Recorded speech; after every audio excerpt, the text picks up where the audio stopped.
이브리서 4장 14부터 5장 10절까지 봉독하겠습니다. 그러므로 우리에게 큰 대제사장이 계시니 승천하시니 곧 하나님의 아들 예수시라.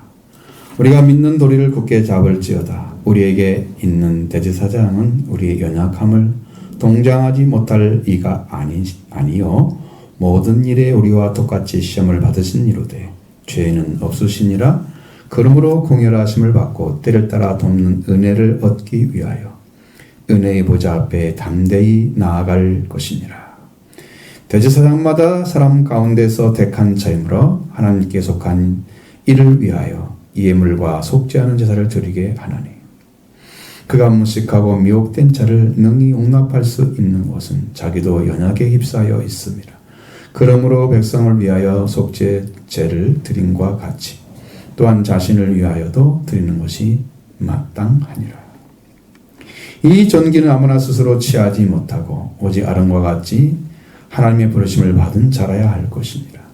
또한 이와 같이 그리스도께서 대제사장 되심도 스스로 영광을 취하심이 아니요 오직 말씀하신 이가 그에게 이르시되 너는 내 아들이라 내가 오늘 너를 낳았도다 하셨고 또한 이와 같이 다른 데서 말씀하시되 내가 영원히 멜기세덱의 반차를 따르는 제사장이라 하셨으니 그는 육체에 계실 때에 자기를 죽음에서 능히 구원하실 이에게 심한 통곡과 눈물로 간구와 손을 올렸고 그의 경건하심으로 말미암아 들으심을 얻었느니라. 그가 아들이시면서도 받으신 고난으로 순종함을 배워 온전하게 되셨은즉 자기에게 순종하는 모든 자에게 영원한 구원의 근원이 되시고 하나님께 멜기세덱의 반차를 따른 대제사장이라 칭하심을 받으셨느니라. 아멘.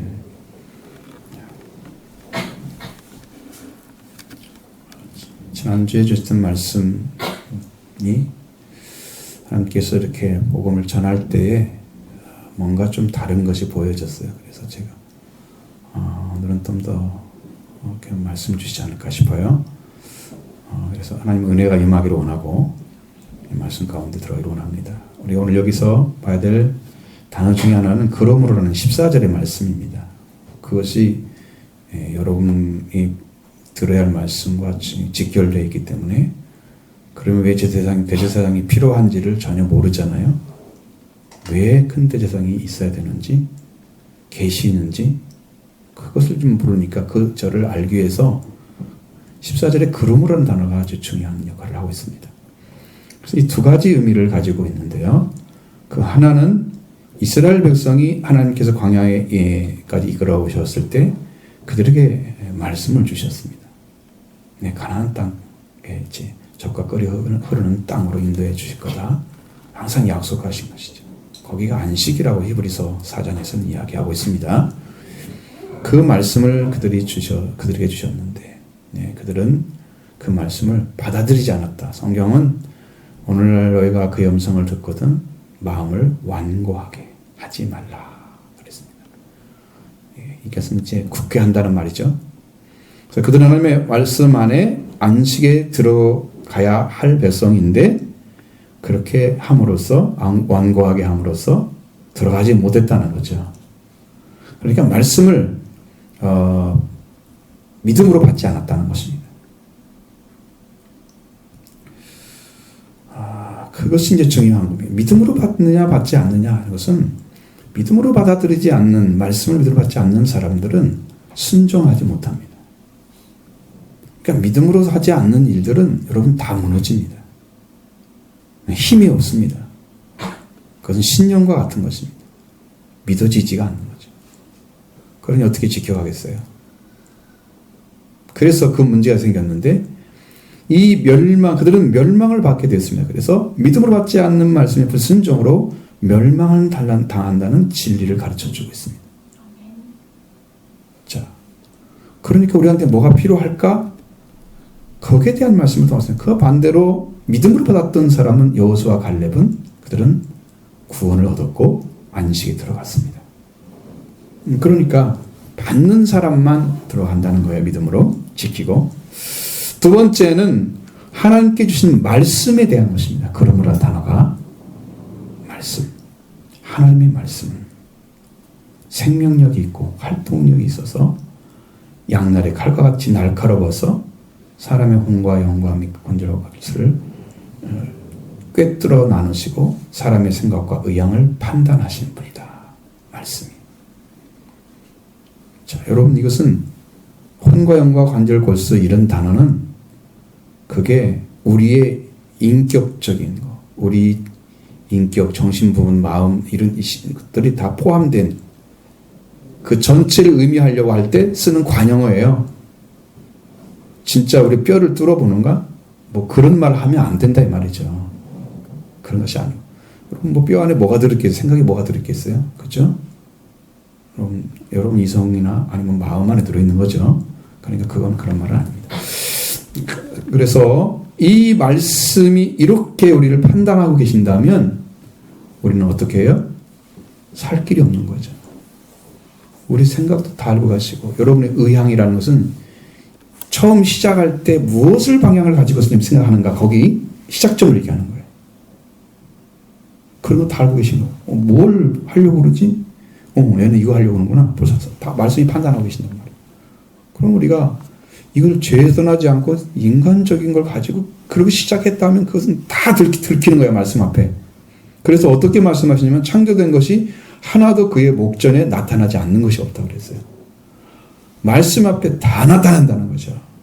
하나님이 창조된 모든 것들이 하나님 눈으로 다 보고 계시는 거야. 한번 상상을 해보세요. 우리가 살 수 있는 길이 있는지.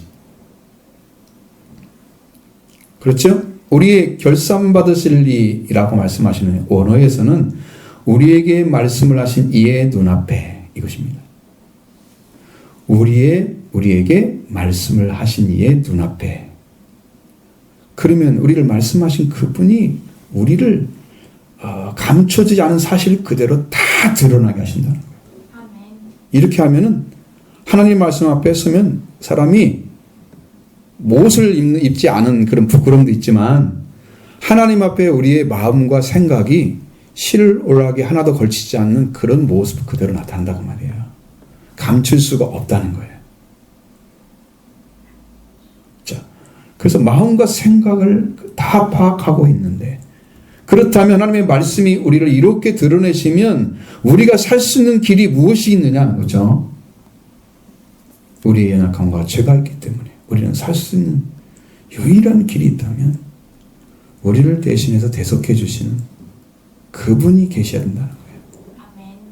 그래서 큰 대제사장, 승천하신 이가 하나님의 아들 예수님인데 그분이 계신다는 거예요. 그 외에는 우리가 기댈 것이 없어요. 의지할 만한 것이 없어요. 구원할 만한 이름을 준 적이 없어요. 그거에는 길이 없습니다. 그래서 우리가 말씀하시는 것은 큰 대제사장이 계신다 하는, 그 왜 계시느냐, 무엇을 하시느냐, 그 말씀을 하시려고 지금 하는 거죠.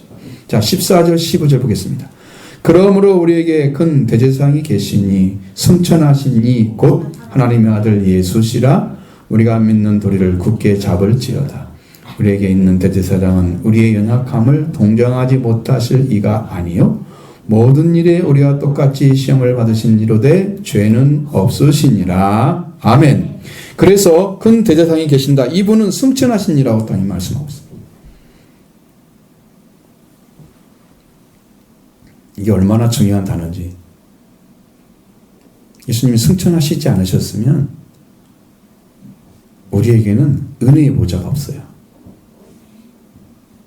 그러면 국물도 못 받고요, 돕는애도 못 받아요. 승천하시기가 계시기 때문에 우리가 나가서 기도할 수 있는 거예요.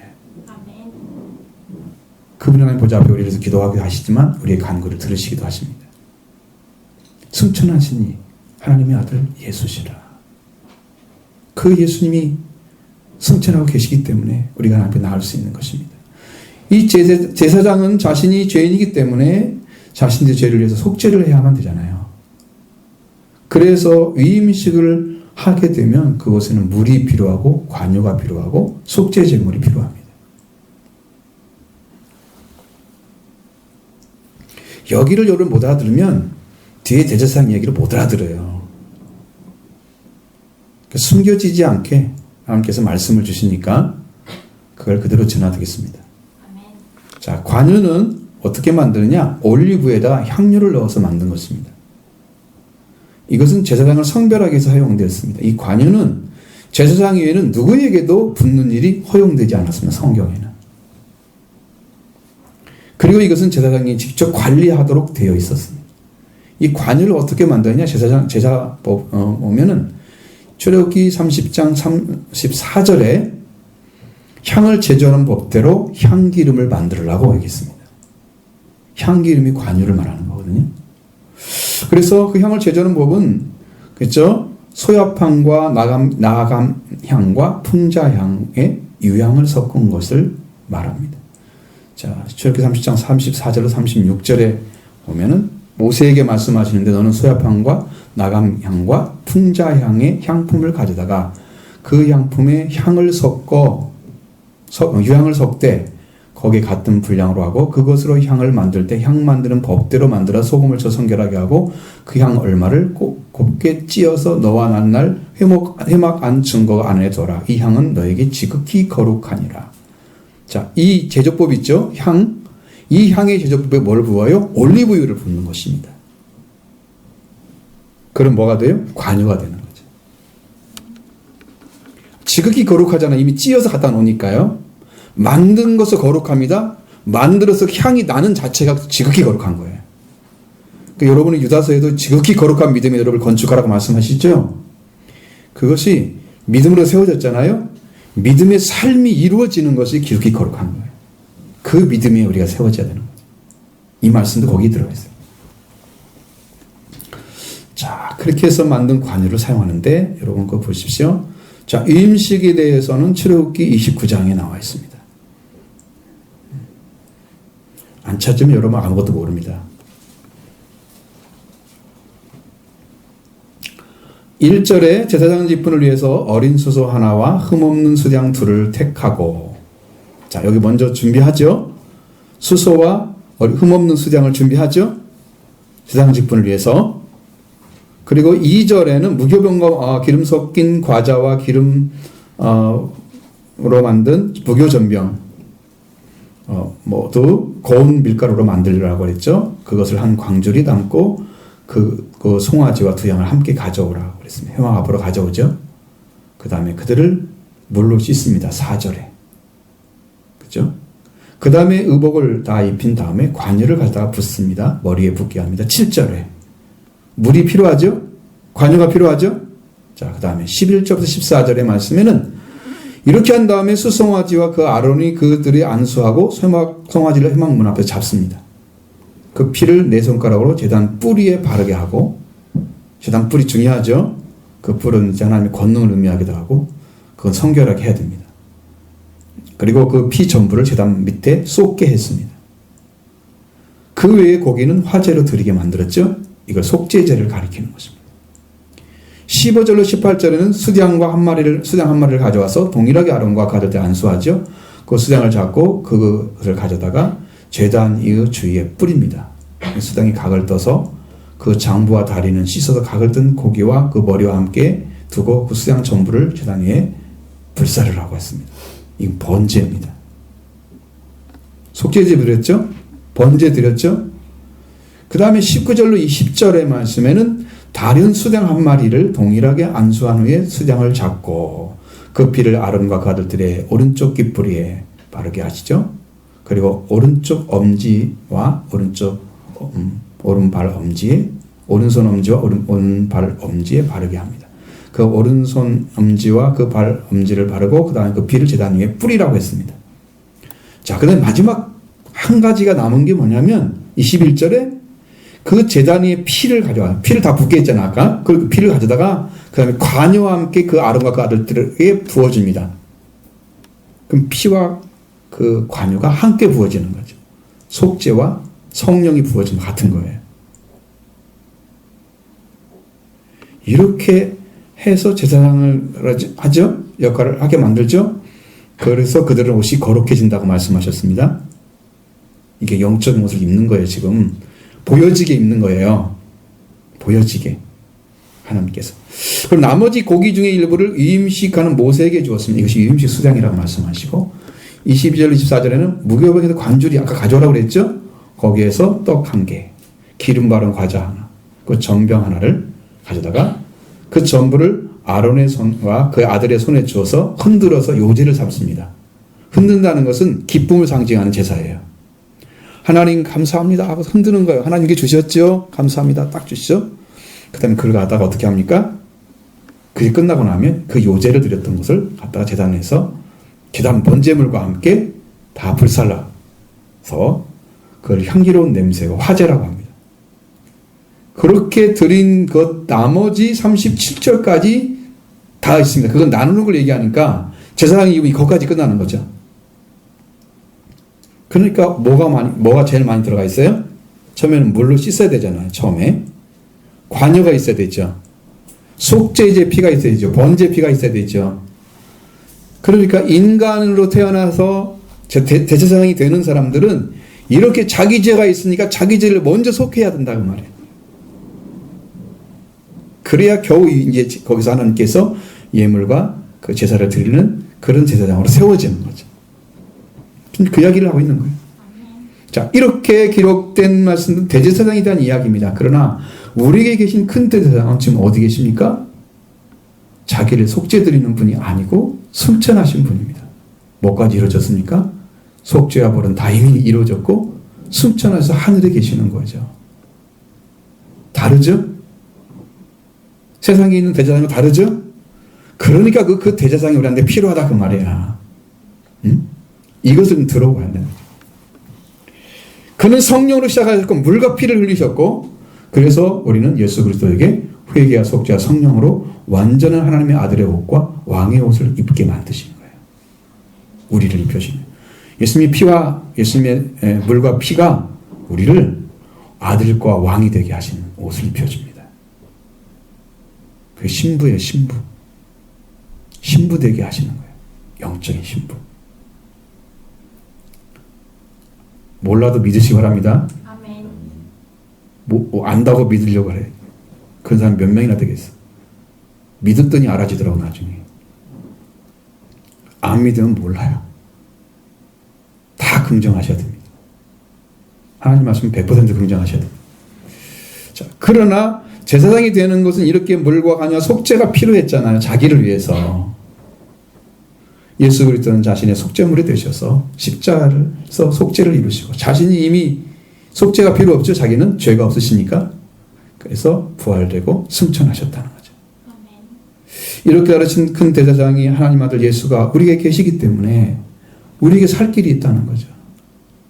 우리를 담당해 주시는 은혜가 있다는 거죠. 우리를 붙드시는 은혜가 있다는 거죠. 우리에게 그걸 보여주려고 하시는 것입니다. 여러분, 그렇게 주님이 우리도 준비해 놓으셨습니다. 그래서 예수님을 믿는 고백을 굳게 잡으라고 명령하고 있습니다. 뭐라고 믿습니까? 예수님 여러분한테 뭐가 되십니까? 하나님의 아들을 여러분 누구라고 고백합니까? 여러분은 누구라고 고백합니까? 응? 나의 주가 되셔야 되죠. 그리스도 주가 되셔야 되죠. 하나님 아들도 주가 되셔야 되죠. 주라고 고백합니다. 가장 큰 이름 주라는 단어예요. 여러분의 주인이십니다. 내어주 드려야만 돼요. 예수님이 주가 되시죠. 그럼 주가 되시려고 하면 여러분의 속죄와 부활이 이루어지도록 자기를 내어주면 주가 되십니다. 내가 여전히 내 신앙을 조절하고 내 방법대로 신앙생활하고 적당히 하는 사람 자기가 주인입니다. 주님이 주인 아니기 때문에 속죄도 안 이루라 부활도 안 이루라 구원을 받을 수가 없는 거예요. 자기 중심 신앙은 돌아갈 수가 없어요. 그럼 내려놓으셔야 됩니다. 예수 그리스도 앞에 십자가 앞에 내려놓으시기 바랍니다. 그래야 구원을 받습니다. 이 고백이 중요한 것이죠. 그리고 뿐만 아니라 우리에게 있는 대장은 우리의 연약함을 동정하지 못할 리가 아니라고 말씀하십니다. 이 동정한다는 말은 남의 어려움을 딱히 여기고 가볍게 여긴다 그런 의미가 들어있잖아요. 원래 우리말은. 그런데 이런 의미가 아니라는 거죠. 오히려 예수님이 성육신화에서 오신 그 행위가 동정한다는 의미가 들어있다는 거예요. 이게 굉장히 어려운 말이에요. 히브리서는 여러분 이걸 정확하게 이해하지 못하면 우리말로 동정한다는 말을 들어버리면 이게 완전 성경이 곡해되어 버리는 거예요. 그러니까 여러분이 원어 공부 아닌 원어 공부를 하는 거예요. 지금. 그래서 뜻이 그게 아닌데. 이 동정한다는 의미가 뭐냐면 우리가 주님과 같은 것을 겪다, 함께 겪다. 그래서 그런 걸 뜻하는 말도 아니라는 거죠. 왜? 여기서 말하는 동정은 뭐냐면 예수님께서 이 땅에 성육신으로 오셨죠. 그리고 많은 유혹이 있었죠. 그 유혹을 성공적으로 물리친 결과로 어떤 일이 우리한테 벌어졌어요? 우리에게는 그를 믿음으로 사탄의 결박에서 해결해야 되잖아요. 결박에서. 그러니까 풀어줘야 되는데 그런 영적인 상황이 놓여졌잖아요. 우리에게. 그렇죠? 그런데 그러한 싸움이 있는데 그 싸움을 예수 그리스도는 성령을 통해서 승리를 하시지만 우리 믿는 사람들은 아직 성령 못 받은 사람은 어떻게 해요? 성령이 없잖아요.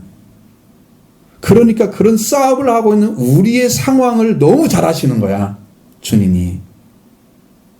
예수님이 사탄하고 대결할 때 누가복음이나 마가복음 3장이 다 나오잖아요. 마태복음. 다 어떻게 하십니까? 4장에 나오죠? 다 성령에 이끌림 받잖아요. 근데 우리는 성령이 없단 말이에요. 그러니까 우리가 그런 상황에 놓여진 것을 보면서 우리에게 동료의식을 느끼시고 하는 그것이 바로 동정한다는 의미에 들어가 있단 말이에요. 여기는.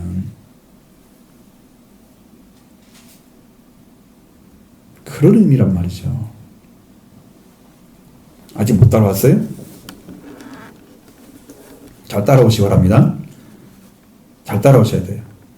주님께서 유혹을 완전히 극복하고 승리하셔서 우리가 승리를 주셨는데 그 승리를 받으려고 하면 죄인인 우리도 성령이 없는 우리가 그 승리를 받을 때까지 믿음으로 그걸 향해 나가야 되기 때문에 받는 고난이 많죠. 그것을 주님은 다 아신다는 거예요. 그게 동정하지 못할 시가 아니라 그런 뜻입니다. 거기에 우리에 대해서 나도 힘들었는데 너희도 힘들 거야. 이걸 아신다는 거예요. 동료의식이 느껴지는 그 동료의식을 동정한다는 뜻으로 썼어요. 그리고 우리를 돕고 계시는 거예요. 그래서 동정하지 못하실 리가 아니라고 말씀하시는 동료의식을 가지고 우리를 돕지 않으실 리가 아니라는 거죠. 돕는다는 거죠. 반드시. 그게 동정한다는 말씀입니다. 시험을 받으시고 예수님은 사탄을 이기셨죠. 사탄에게 이기실 수 있는 단 비결은 스스로 이긴 게 아니고 성령의 이끌림 받으신 거예요. 그래서 우리는 성령이 없기 때문에 어떻게 유혹을 성공적으로 이기신 예수님과 같이 이길 수 있겠습니까? 예수님 똑같이. 여러분 사탄에게 맨날 지잖아요. 이기나요? 이기면 좋죠. 그건 이유가 뭐예요? 우리가 성령이 없기 때문에 치는 거죠. 성령 받으시고 납니다. 성령 사모하시고 납니다. 그 길을 찾으셔야 되기 때문에. 그래서 성령이 없어요. 우리가 어떻게 이 성적으로 이겼습니까? 예수님께서 우리한테 그런 동료의식을 갖고 있는 것이 동정한다는 의미로 표현된 것이란 말이죠. 예수님은 모든 일에 똑같이 시험을 받으셨습니다. 우리와 똑같이 시험 받으셨대요. 그러면 우리가 지금 걸어가는 길, 지금 이런 길이 다 지금 시험 받는 길이에요. 어느 때는 이게 맞는 것들은 아닌가 고 혼란스러워. 이게 믿어진다고. 이게 이건 것 같은데 이것도 아니라고 그러고. 이게 뭐지? 도대체 그 말씀에 혼란스러우면 생활도 혼란스러워. 그렇죠? 왜냐하면 내가 마음을 어디에 두고 삶이 살아야 사라지잖아요. 말씀도 어떤 말씀이 믿어져야 그 말씀도 살아가시잖아요. 근데 이게 잘 안 믿어져, 잘 모르는데 어떻게 살아가? 혼란스럽지요. 네, 성령이기 때문에 그런 거예요. 성령이 이거야. 그렇게 알려주면 그냥 믿고 가면 되잖아. 그 모든 삶들이 여러분 고통스럽게 하죠. 예수님은 그 시험을 우리와 함께 받으신 거죠. 그래서 시험을 받으셨지만 죄로 인해서 받은 시험은 없었습니다. 우리는 죄가 있기 때문에 그 죄가 섞여서 말씀을 구분하지 못하게 하는 거죠. 죄가 내 안에 들어와 있기도 하고 성령의 역사도 있기도 하고 그러니까 이게 하나님 말씀이 그대로 구분이 안 돼서 바르게 이해 못하게 하는 그런 역할을 우리는 지금 하면서 혼란스러워하는 거죠. 죄 문제를 해결해 보시면 주님이 인도하시면 따라가면 되죠. 혼란스럽지 않죠? 그때 받는 고난이 진짜 고난입니다. 그런 삶을 살아갈 때 힘든 상황들이 다 온단 말이에요. 죄로 인해서 받는 시험이 아니면 되죠. 그러나 사람이 되셨기 때문에 우리와 같은 연약함을 가지고 계십니다. 주님도. 예수님께서 그래서 시험을 받으신 거예요. 그러니까 우리가 이렇게 살아가는 것은 예수님이 다 알고 계신다는 거예요. 우리가 극진히 우리를 극진히 사랑하셔서 우리를 죄와 사망에서 해방하는 자가 되게 하시려고 우리는 속죄와 부활을 이 땅에 이루신 거예요. 오셔서. 그렇기 때문에 우리가 구원하심을 받고 돕는 은혜를 얻기 위해서 은혜의 보좌 앞에 나아가라고 말씀하고 있습니다. 16절 보시겠습니다. 그러므로 우리는 구원하심을 받고 때를 따라 돕는 은혜를 얻기 위하여 은혜의 보좌 앞에 담대히 나아갈 것이니라. 아멘. 그럼 우리가 구원하심을 받는 것도 은혜의 보좌에 나가는 것도 예수 그리스도의 속죄와 부활로 말미암은 것입니다. 자식도 아닌 사람이 와가지고 나 좀 살려주세요. 그럼 살려줄까요? 누가? 전에 우리 교회 앞에 어떤 청년이 찾아왔어요. 근데 제주서 왔대요. 전북대 왔는데 자기가 일을 해서 벌으면서 알바하면서 이렇게 해가지고 좀 학비를 좀 마련해서 학교를 가려고 준비를 하는데 자기가 아직도 그걸 못 들어갔대. 그래가지고 지금 나흘 동안 돌아다니면서 내가 보니까 밥도 못 먹었어. 근데 우리 교회에서 잠만 재워달래. 이거 잠자면 죽잖아요. 추워서. 그래서 그건 안 된다고. 자기가 그냥 여러 교회를 돌아다녔는데 한 군데 교회도 안 늘어지는데 큰 교회도. 사랑이 너무 없는 것 같은 거잖아요. 내가 딱 와가지고. 그리고 한 5천, 6천 들어가면 그거 들어갈 수 있죠. 저기 같은데. 찜질방 같은데 갈 수 있잖아요. 그래서 한 10,000원짜리를 하나 갖다 서 그냥 줬어요. 조금은 식사라도 하시고 좀 하시라고. 또 많이 줄 수는 없는 거고. 그래서 만약 그런 마음이 없다면, 내가 그런 마음이 없다면 그게 가짜죠. 그 사람이 진짜는 아니든 내가 나중에 갚겠습니다. 그리고 걱정하지 마세요. 그럼 안 갚아도 됩니다. 그냥 가시라고.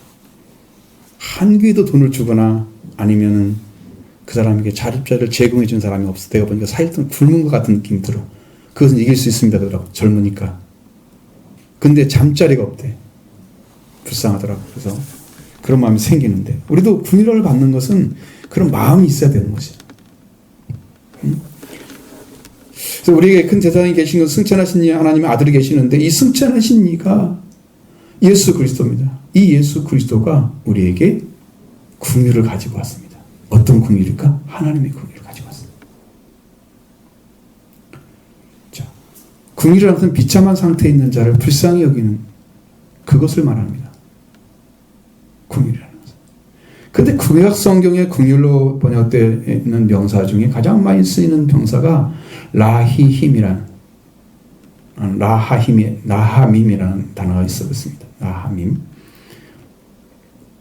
이것은 주로 어떤 것이냐면 아버지, 부모가 자식에 대해서, 형이 동생에 대해서 가지는 근친적 정애라고 합니다.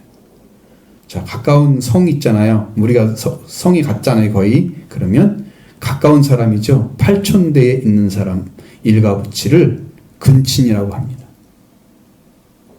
그러니까 친족이기 때문에 가지는 그 긍휼이 있죠. 사랑이 있죠. 그것이 긍휼이라고 말하는, 성경에 말하는 긍휼이에요.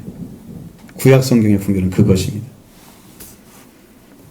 근데 이 원뜻에 가장 가까운 말씀을 쓴 것이 시편 103편 13절. 아버지가 자식을 불쌍히 여긴 같이. 이게 긍휼이에요. 그 다음에 이사야 13장 18절. 태의 열매를 긍휼히 여기지 아니하며. 그 말이 여기지 않는다는 뜻이 아니죠. 아니 하겠느냐라고 보고 있는 거죠. 그 다음에 이사야 49장 15절에 여인이 어찌 자기 태에서 난 아들을 긍휼히 여기지 않겠느냐. 긍휼이잖아요. 이게 다 자식과 연결되어 있어요. 근친적인 정의를 말해요. 그러면 하나님이 우리를 긍휼히 여긴다는 말은 무슨 의미냐면 하나님 우리를 자식으로 보고 있다는 거죠. 너희들은 내 자식들이야. 그러니까 자식이 와가지고 아버지 앞에 하나님 나를 좀 불쌍히 여기세요. 그럼 하나님 뭘로 보시겠어요? 아들, 딸로 보는 거잖아요. 자녀로 보는 거죠.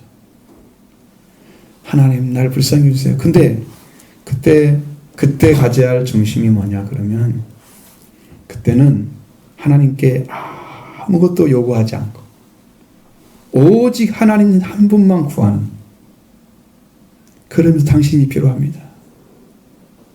나를 긍휼하게 해달라고. 저는 그렇게 기도했습니다. 나를 긍휼하게 해달라고. 하나님 그걸 너무 기뻐하시더라고요. 다른 건 다 필요 없습니다. 하나님 자신이 필요합니다. 하나님만 구하니까 하나님 너무 기뻐하시는 거예요. 근데 이 단어가 이제 나중에는 이제 헤세드라는 단어와 비슷해집니다. 라함임이라는 단어가 인자와 자비를 가리키는 그 헤세드라는 단어. 그래서 이제 헤세드를 갖다가 여기 신약에서는 지금 긍휼을 가리키는 엘레오스라는 단어로 번역을 해놨습니다. 엘레오스가 역시나 불쌍히 여김, 동정, 자비라고 번역이 되어 있습니다. 그럼 이게 불쌍히 여기는 그 긍휼로 오신 분이 누구냐 그러면 예수 그리스도십니다. 어떻게 왔느냐? 마치 어버이가 자식을 형이 동생에게 근처 정애를 가지고 있는 것과 같이 인류를 사랑하는 그 긍휼을 베풀어 주셨습니다. 딱딱한 사랑을 가지고 온 거죠. 그것이 에베소서 2장 4절 5절의 말씀에 너무 잘 표현되어 있습니다. 너무 정확하게 말씀하셨어요. 긍휼이 풍성하신 하나님이 이 긍휼을 하신단 말이 뭘 얘기했어요 지금? 하나님 우리를 아들로 딸로 보고 있다는 거죠. 내가 아버지인데 너희가 아들이고 딸인데 그런 사랑이 많기 때문에 그것이 풍성한 하나님이 우리를 사랑하신 그 큰 사랑을 인해서 허물로 인해 죽은 우리를 그리스도와 함께 살리셨다고 말씀해 주고 있습니다. 긍휼이 풍성하신 하나님, 잃어버린 자식을 살리기 위해서 우리를 사랑하는 그 큰 사랑을 나타내시는 도구로 그리스도를 사용하신 거예요.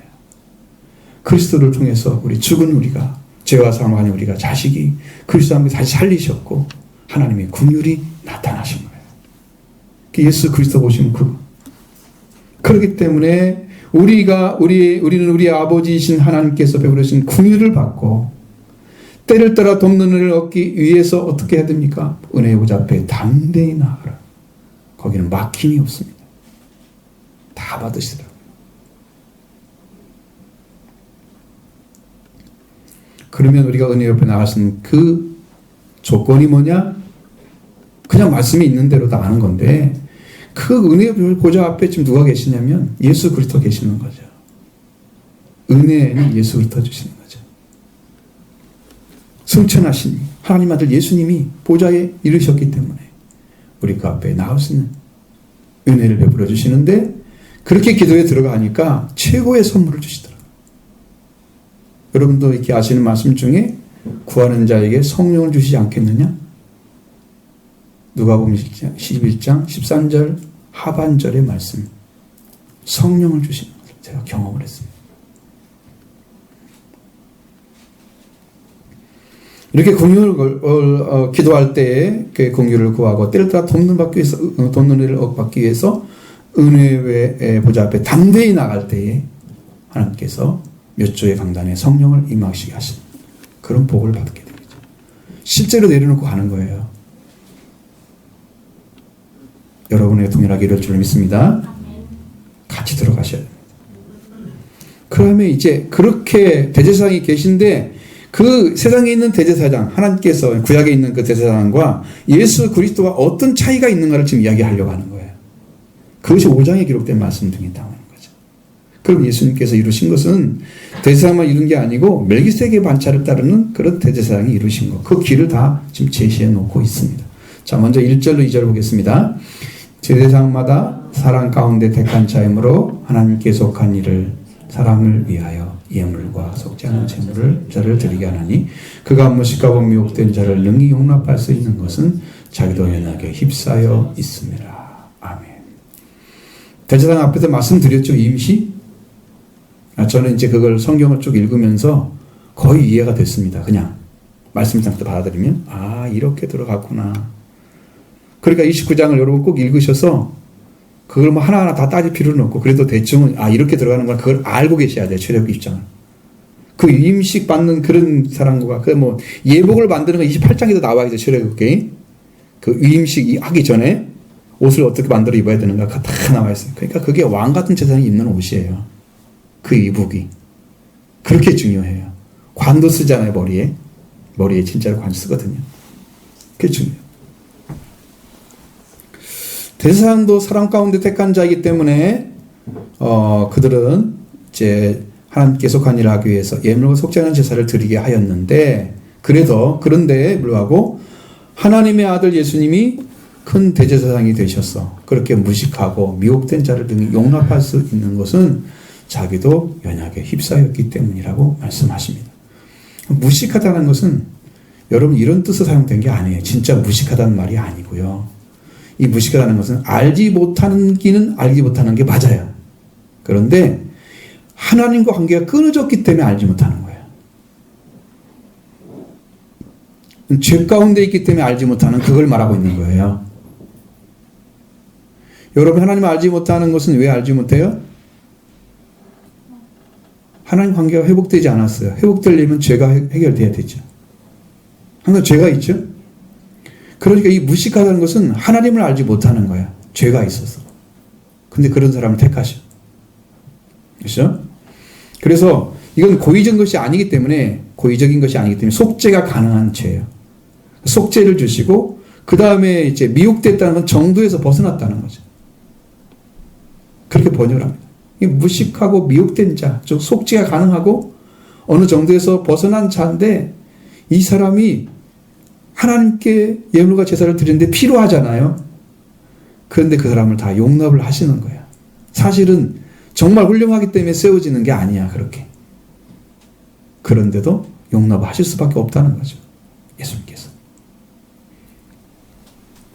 왜? 예수님도 죄 연약함과 죄에 대해서 생각하시는 백성에 대한 감정은 이제 예수님이 그 불만이 있잖아요. 모자란 거, 부족한 거 다 보실 거 아니에요?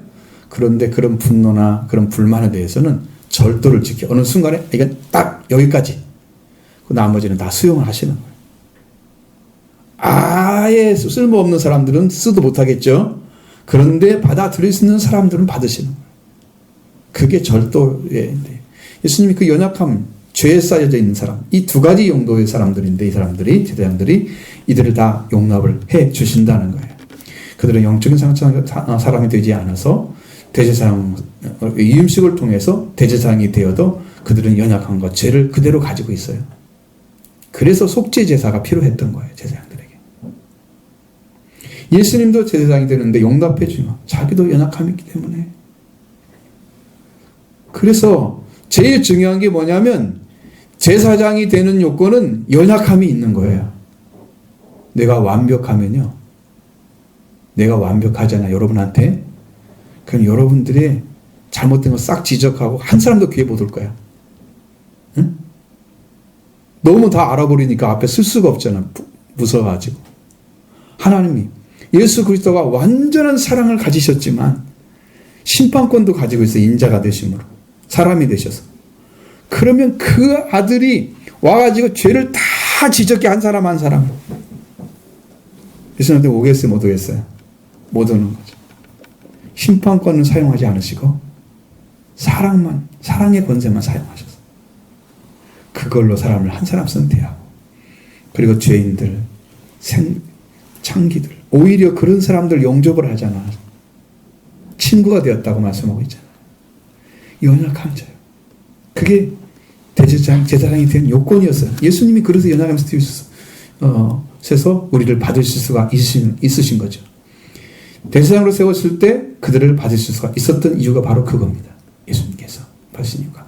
지상에 때 예수님은 시험을 받으셨지만 그래서 우리가 그렇게 받으시긴 하지만 우리를 바르게 이해하고 계시고 우리를 받으시는 이유가 연약에 휩싸여 있기 때문에 받으시는 거예요.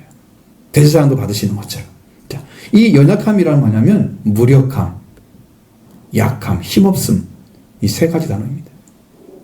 연약함이라는 거죠. 예수 그리스도에 대해서 이렇게 고린도후서 13장 4절에 말씀에 그리스도에게서 약하심으로 십자가에 못 박히셨으나, 분명히 그랬습니다. 그리스도 약하심으로. 이 약하시다는 말은 원어로 찾아보면 약함이라는 것은 아스데네이아로서 앞에서 연약함을 가리키는 단어와 똑같은 동일한 단어예요. 약하다는 말이나 연약하다는 말을 똑같이 사용해야 된단 말이죠. 그리스도의 약함은 십자가에 못 박는 결과를 가져왔습니다. 그 약하심 때문에 우리를 받으시는 거예요.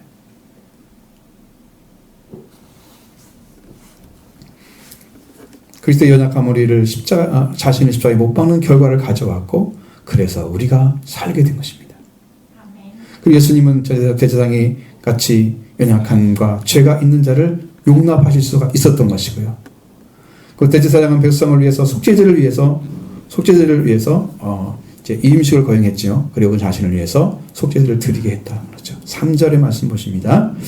그러므로 백성을 위하여 속죄제를 드림과 같이 또한 자신을 위하여도 드리는 것이 마땅하니라. 아멘. 자, 연약함과 죄가 있는 대제사장이 백성을 위해서 속죄제를 드립니다. 하나님께서 그들에게 맡기신 거죠. 그런데 대제사장은 자신을 위해서도 속죄제를 드려야 됩니다. 왜? 자기들은 죄인이기 때문에 그런 거죠. 그럼 예수님 어떻습니까? 히브리서 4장 15절에 뭐라고 되어 있습니까? 모든 일에 우리와 같이 시험을 받으시니로되 죄는 없으시니라. 예수님 죄를 위해 속죄 드릴 필요가 없으셨죠? 죄가 없기 때문에 속죄가 없는 거예요. 그러면 바로 제사를 드릴 수 있죠? 그렇습니다. 14절에는 우리에게 큰 대제사장이 계시니 승천하시니라고 말씀하고 있습니다. 죄가 없으시기 때문에 자신을 위해 속죄를 드릴 필요가 없으셨습니다. 그 백성을 위해 속죄를 드리는 것이죠.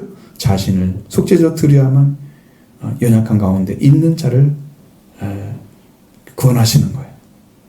그러니까 세상에 세워진 제사장과 예수 그리스도와 너무나 차원이 다른 그런 대제사장임을 가르쳐주고 있는 거예요. 그렇더라도 이 전기는 하나님의 부르심에 의해서만 된다고 말씀하고 있습니다. 4절 보십니다. 이 전기는 아무도 스스로 취하지 못하고 오직 아론과 같이 하나님의 부르심을 받은 자라야 할 것이니라. 아멘. 자, 대제사장의 직분이 존귀하다. 그렇게 말씀하고 있습니다. 그러나 이 존귀는 아무도 스스로 취하지 못한다. 왜? 그 하나님의 부르심은 높은 단계에 있는 거예요. 부르시지 않는 자와 부른 사람들은 단계가 달라요. 여러분도 교회에 오셔서 이제 교회에 온 게 1차적 사람으로도 부른 거잖아요. 신앙생활 하십시오. 하나님 믿으십시오. 예수 그리스도를 통해서 구원 받으십시오. 지금 배우고 있잖아요. 여기서 배워서 부름을 받아야 한 단계 올라가는 거야. 그 내가 하나님께 부름 받았는지 모르면 우리 성경에 무슨 다 뭐라고 돼 있어요. 제자들한테 뭐라고 그랬어요? 너희는 모든 족속 가서 모든 족속 제자를 삼으라 그랬잖아요. 예수님의 목적은 제자화 되는 거예요. 세상이. 그럼 여러분도 부름 받고 가서 예수님께 배운 것처럼 제자한테 배워야 될 거 아니에요? 그렇게 하려면 뭐가 필요해요? 부름이 필요하잖아요. 확인해 봐야 됩니다. 대제사장이 되는 것 종기도 부름받은 자, 하나님께 부름받은 자라만 가능하단 말이에요. 그렇게 귀한 직분이란 말이죠. 이 종기라면 스스로 취할 수 없고 하나님께 부름받은 자라야 합니다. 그런데 여러분, 우리가 베드로전서 2장 9절에 왕같은 제사장, 이렇게 존귀한 대제사장은 예수 그리스도를 통해서 구원을 받은 자를 가리키고 있습니다. 구원을 이룬 자. 질이 다르죠? 거기 제사장이 좀 다릅니다. 그렇다면 그리스도께서 대제사장 되시면 어떠해서 들어가셨을까? 5절을 6절을 보겠습니다. 또한 이와 같이 그리스도께서 대제사장 되심도 스스로 영광을 취하심이 아니요 오직 말씀하신 이가 그에게 이르시되 너는 내 아들이니 내가 오늘 너를 낳았다 하셨고 또한 이와 같이 다른 데서 말씀하시되 내가 영원히 멜기세덱의 반차를 따르는 제사장이라 하셨으니 아멘. 자, 대제사장이 되는 존귀한 직분도 아론과 같이 부르심을 받은 자라야 된다. 그렇다면 그리스도는 어떻습니까? 그리스도는 어떻다고 말씀하십니까? 그리스도께서 대제사장 되심도 스스로 영광을 취하심이 아니다. 자, 이 대제사장은 불러서 된 것이지만 예수님은 부르기 전에 이미 어디에 있으세요? 아들이셨어요. 다르죠. 거기는 불러서 가야 되는 거고 예수님은 그냥 아들이니까 오시면 되는 거지. 다르죠. 그래서 예수 그리스도께서 대장 되시는 것은 5절 하반절에 이렇게 말씀하십니다. 이것을 말씀하신 이가 하신 말씀이 뭐냐? 너는 내 아들이니 내가 오늘 너를 낳았다. 이 아들이 대제사장이 되는 거예요. 어디를? 멜기세덱의 방식을 따라서 대제사장으로 들어가는 거예요. 그러면 우리도 약속을 받아야 되잖아요. 그 말씀이. 자, 이 말씀은 시편 2편 7절에 기록되어 있습니다. 이 말씀을 인용을 했습니다. 그대로 시편 2편 7절에 내가 여호와의 명령을 전하노라. 여호와께서 내게 이르시되 너는 내 아들이라. 오늘 내가 너를 낳았도다. 동일하죠? 여호와의 명령입니다. 이는 하나님의 아들이셨다. 여호와의 아들만이 대제사장이 되는 것입니다.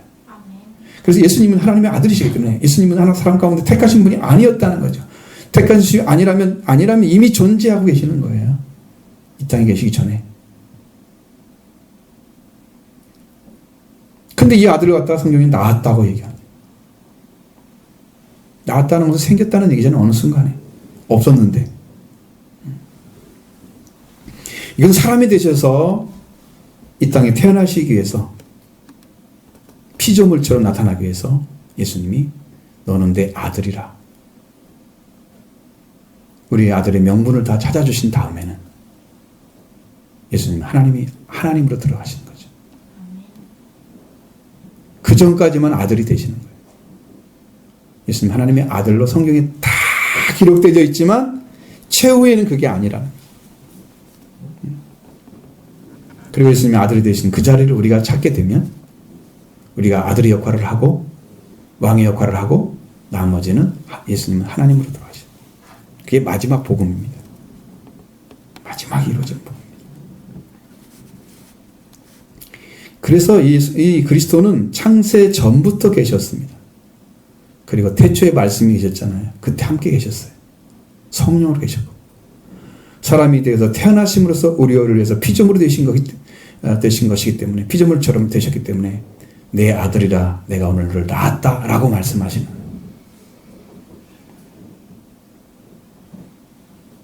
이렇게 아들로 태어나신 이가 세상에 보내심을 받으신 거예요.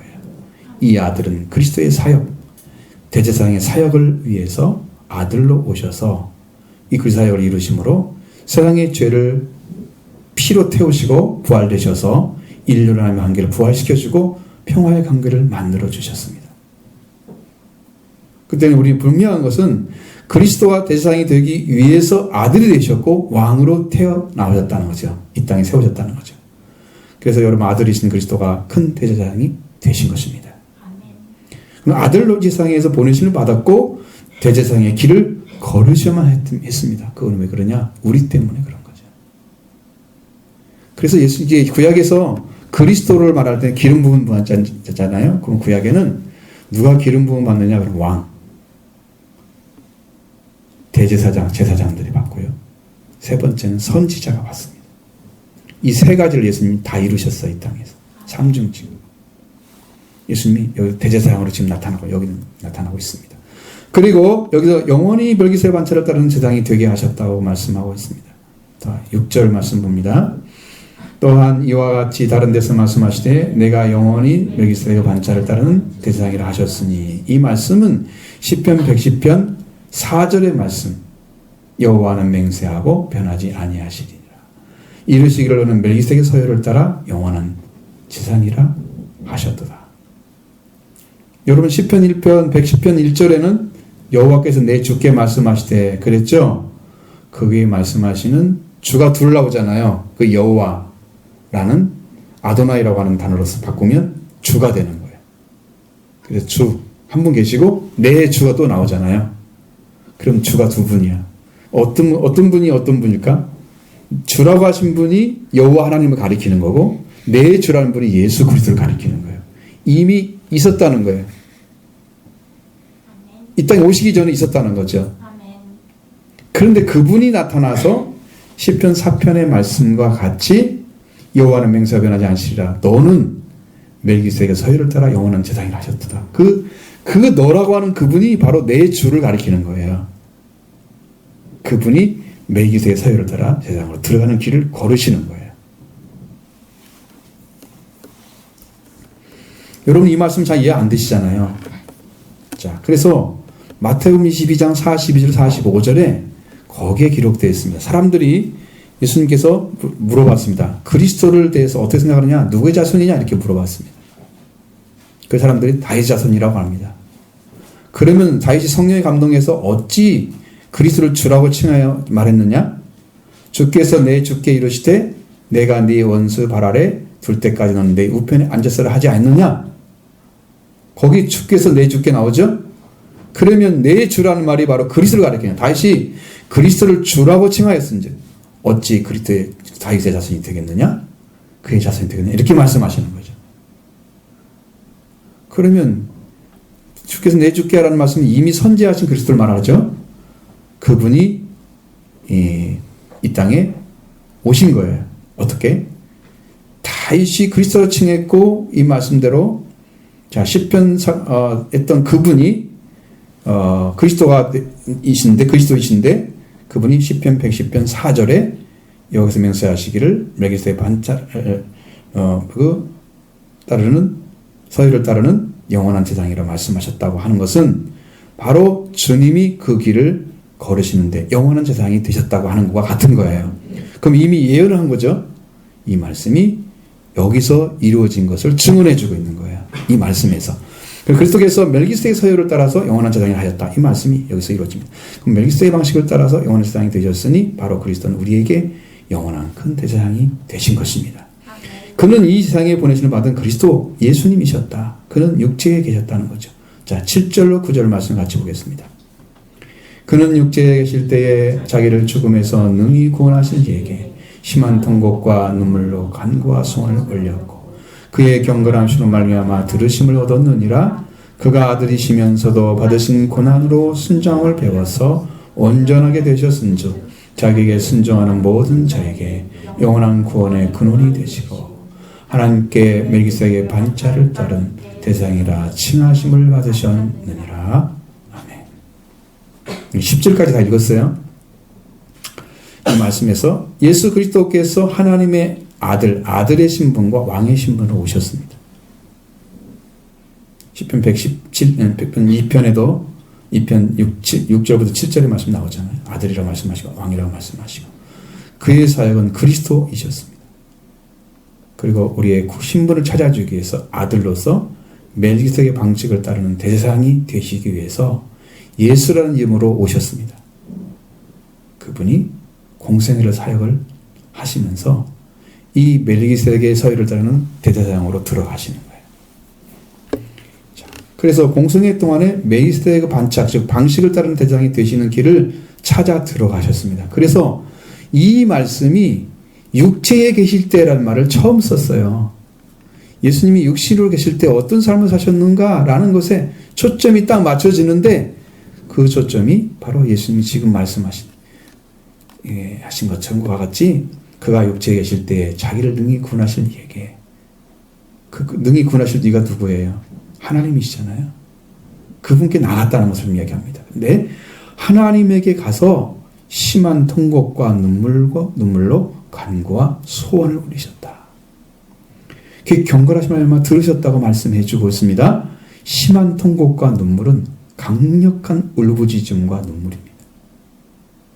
그냥 보통 우는 게 아니에요. 강력하다는 것은 여러분 정말 죽으려면 있는 힘을 다해서 부르짖는 걸 말하고 있는 거예요.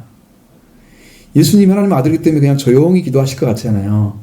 저도 그렇게 생각했어요. 기도할 때. 예수님이 지상에서 계실 때 그러고 계시겠죠. 그 얘기야.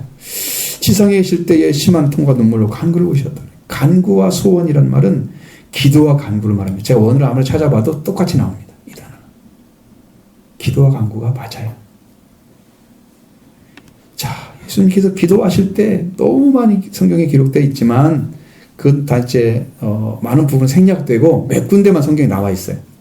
예수님이 기도하신 것은 마태복음 24장 23절을 보면 무리를 보내신 후에 기도로 따로 산에 올라가시더라 그래 돼 있어요. 마태복음 한 군데 나옵니다. 마가복음 1장 35절 새벽 아직도 밝기 전에 예수께서 일어나서 나가서 한 곳으로 가서 거기서 기도하시더니 기도하셨죠? 혼자 갑니다. 한적한 곳으로. 마가복음 6장 46절 무리를 작별하신 후에 기도하러 산으로 걸어가시다. 누가복음 5장 16절 예수는 물러가서 한적한 곳에서 기도하시라 기록되어 있습니다. 누가복음 6장 12절 예수께서 산으로 기도를 하러 가셔 밤이 새도록 그렇게 기도했다고 기록하고 있습니다. 여러분 예수님이 기도 안 하신 거예요. 하나님의 아들이니까 기도 안 해도 될 것 같잖아요. 누가복음 9장 19절 예수님이 따로 기도하실 때에 라고 말씀하고 있습니다. 기도를 가르쳐달라고 말씀하시죠. 누가복음 9장 28절 이 말씀하신 후에 8일쯤 돼서 예수께서 베드로와 요한과 야고보를 데리고 기도로 산에 올라가셨습니다. 기도하러 가신 거예요. 자기의 변형된 모습이 중심이 아니에요. 근데 그 모습만 기록되어 있죠. 기도의 내용은 안 나오죠. 그렇기 때문에 이제 변화산의 기도다. 근데 변형된 모습만 보여주는 거죠. 그러니까 누가복음 9장 28절부터 29절의 말씀은 기도하실 때에 용모가 변하고 그 옷이 휘어져 광채가 나더라. 누가복음 11장 1절의 말씀에는 예수께서 한 곳에서 기도하시고 마치시며 계속 기도하는 모습이 나다. 예수님이 육체에 계실 때 어떤 기도를 드렸을까 생각해 봤는데 성경에 우리 복음서에 찾을 수가 없어요. 한 군데도 나오지 않습니다. 예수님이 어떤 기도를 드렸는지. 그러니까 기도했다는 말만 나와. 근데 이 말씀을 보니까 예수님이 통째로 보이는 거죠. 어떤 기도를 올리셨을까? 심한 통곡과 눈물로 간구와 손을 올리셨다는 말씀처럼. 그게 다 대변해주고 있습니다. 예수님과 같이 기도를 들으셨던 건 아닙니다. 예수님이 그리스도라고 하나님의 아들이라고 하고 베드로 고백하기 전까지는 혼자 기도했습니다. 혼자. 얼마나 기도를 했을까? 아주 간절하게 강력하게 울부짖으면서 기도를 하신 거예요. 그 기도를 예수님이 들으신 거예요. 그 후에 기도하는데 제자들과 함께 하는 모습은 나타납니다. 조금. 그리고 베드로와 요한과 야고보를 데리고 많이 가시죠. 나머지를 또 기도 훈련시키는 거 아닙니다. 혼자 기도하는 시간에 올린 기도가 강력한 울음과 눈물로 기도와 간구를 올리시는 거고 그렇게 하시는 그 올렸다는 단어는요. 재물을 바칠 때 쓰는 단어입니다. 그러니까 자기를 혼신을 다해서 마치 재물을 바치는 것처럼 자신을 통틀어서 하나님께 바쳐 올리는 그런 기도의 삶을 사신 거예요. 예수님이 울부짖음의 기도를 못 들어봤지만 제 안에서 울고 계신 주님은 내가 봤습니다. 어떤 분 때문에 울고 계시더라고요.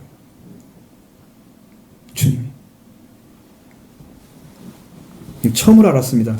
예수님이 눈물을 흘리신다.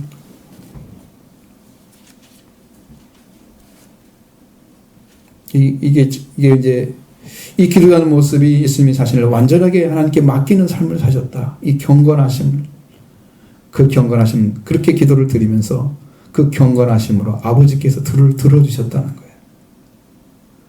얼마나 간절히 기도했을까요?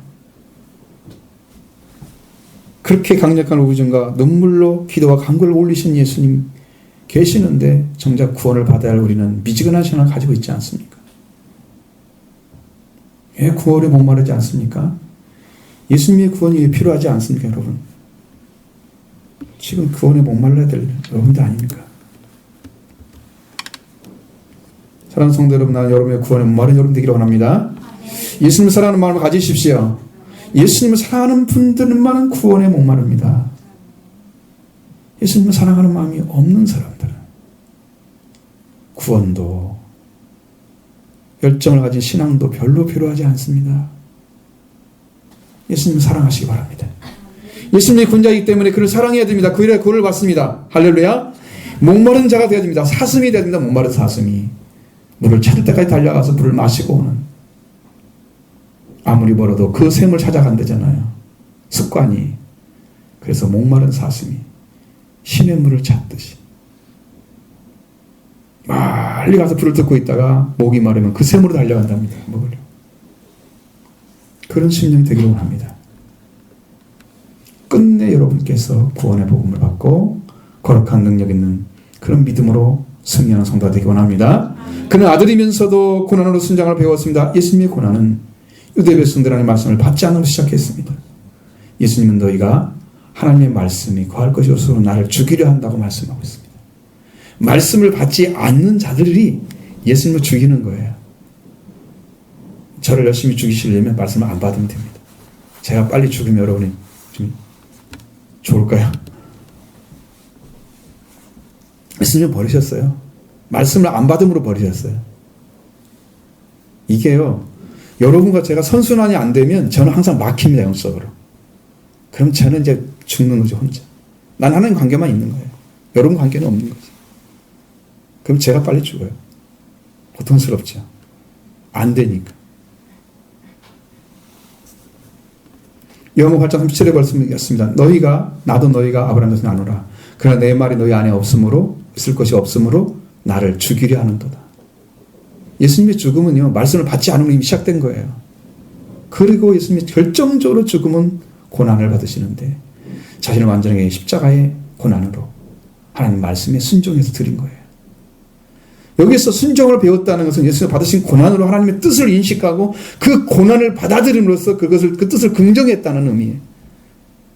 예수님이 일을 하시면서, 사역을 하시면서 하나님의 뜻을 발견하게 되잖아요. 아, 이렇게 말씀하시라고 합니다. 이렇게 하시라고 합니다. 알 거 아니에요. 순간순간에. 그러면서 하나님의 뜻을 더 긍정하시고 받아들이고 그 다음에 거기에 100% 순종할 때까지 겟세마네 동산에 기도를 드려서 하나님께 나갔던 것이죠. 그렇게 해서 예수님의 구원이 우리 가운데 오기까지 이루어진 과정이 굉장히 예수님 혼자는 너무 힘든 삶을 거신 거예요. 그게 말씀이 죽는 삶이 아니겠어요? 그래서 예수님은 자기에게 모든 순종하는 모든 자에게 영원한 구원의 근원이 되셨습니다. 예수님이 주신 구원이 우리에게 영원한 구원의 근원이 되기 때문에 우리는 그를 의지하고 믿어서 그 구원이 우리 안에 이루어지면 구원을 받습니다. 이 구원의 근원이신 예수 그리스도를 여러분 사랑하십니다. 아멘. 여러분도 사랑하기 바랍니다. 아멘. 우리는 그를 위해서 자신을 바치며 그를 위해서 성명을 바치는, 그래서 구원을 두렵고 떨림으로 이루어가라고 하신 말씀이 여러분 가운데 이루어지기를 바랍니다. 아멘. 어떻게 구원이 되셨느냐 하는 것은 자신을 하나님께 드림으로 구원의 근원이 되었다고 말씀합니다. 9절에 보면 온전하게 됐다는 말씀하시잖아요. 텔레이오라는 단어입니다. 이 텔레이오는 거의 항상 제의적인 의미를 함축하고 있습니다. 이 제의라는 말은 제사의식을 가리키는 거예요. 제사의식을 드리는 것을 함축하고 있다는 거예요. 그래서 이 말의 원래 뜻은 봉헌하다는 말입니다. 자기를 예물로 드리는 거죠. 예물로 드리는 거예요. 하나님께 예수님이 자신을 완전하게 드림으로써 구원의 근원이 되어주신 거예요. 자기 드림으로써. 그리고 예수님이 자신이 죽고 부활, 그걸 통해서 인류가 사는 구원을 우리한테 제공해 주신 거예요. 아멘. 하나님은 그걸 사용해서 우리를 구원하시는 거예요. 아멘. 그게 하나님의 은혜와 능력입니다. 이 말씀이 귀에 확 꽂히기 원합니다.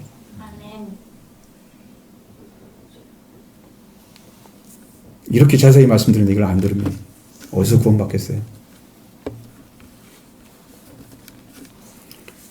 어떻게 자신을 드렸느냐? 십자가에서 올려드린 제사의식, 자기의 죽음 다 이루었다 하시고, 그리고 자기를 하나님께 드리는 거죠. 아버지여 내 영혼을 아버지 손에 의탁합니다. 들으셨죠? 자기의 육체는 이제 죽으면 부활을 하나님께 시켜줄 거니까 영혼을 의탁했습니다. 승리하셨죠? 그 십자가의 승리가 바로 우리의 승리입니다. 예수님이 우리를 살리시기 위해서 사신 거예요. 승리하신 것입니다.